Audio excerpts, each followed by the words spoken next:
What's going on, everyone? It's Sunkist here. With the Fallout TV show right around the corner, I'm sure it'll intrigue some people and they might want to come check this game out. It might even bring back some older players. So with that, I felt like it might be helpful to share 5 tips that I find some veteran players still don't even know about, and as well as mix in some pretty basic ones for the new players.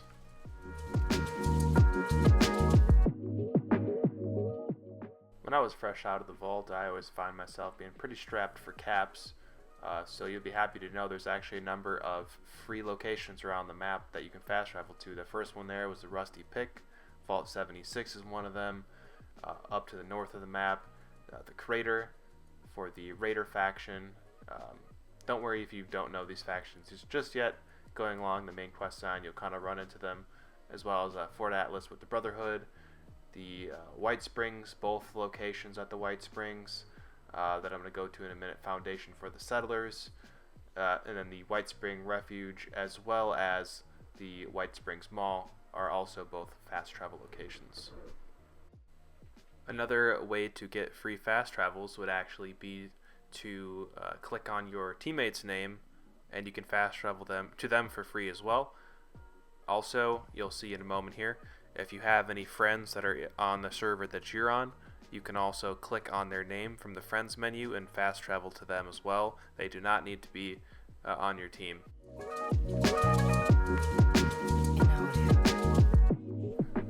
Next thing I wanted to kind of briefly discuss is the legendary system within this game.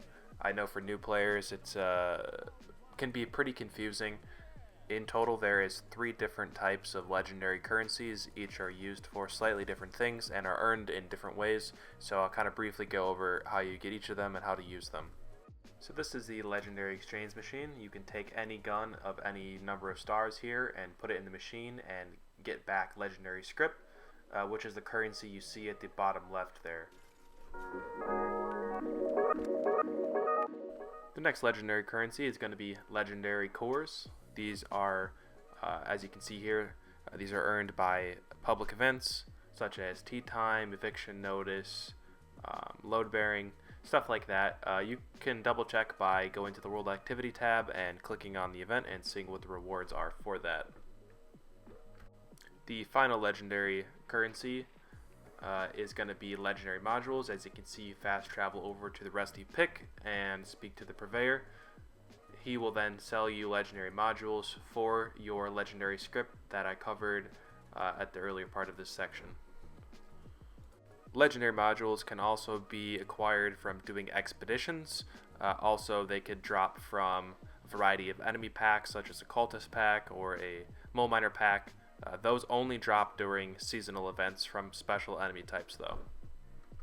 So now that you have your 2 different types of legendary crafting items, you call them, your legendary cores that you earned from doing public events or daily ops, and your legendary modules that you either bought from the purveyor at the Rusty Pick or you earned in other ways, you can come over to an armor or a weapon bench and click on this random legendary slots, and as you can see here, it costs a number of different legendary cores and modules depending on what star rating you'd like to make your legendary gear.